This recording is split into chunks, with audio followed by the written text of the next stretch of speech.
Welcome to Samba Samba. Enjoy the video. You need to start by confirming the allowed exit process. This protects your integrity and prevents penalties. Check your exam rules and the platform's instructions immediately and identify whether a proctor must authorize any exit.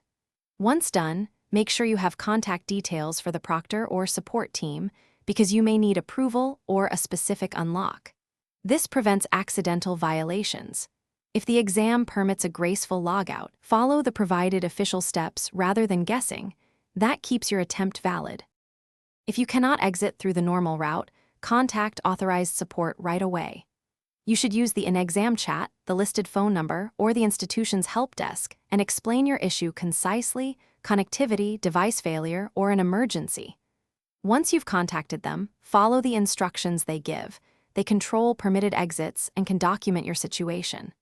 Make sure to note any confirmation ID or timestamped message. This protects you from accusations and ensures your session is closed legitimately.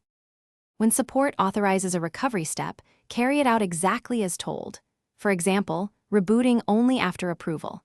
You should capture screenshots or timestamps of errors and keep copies of messages from proctors. Once the session is restored or closed, document every action and forward it to your instructor or exam administrator so your attempt is recorded and fair. If support cannot resolve the issue, escalate promptly to the exam administrator or campus IT. This preserves your record and prevents integrity disputes. Thanks for watching. Consider subscribing if we helped you.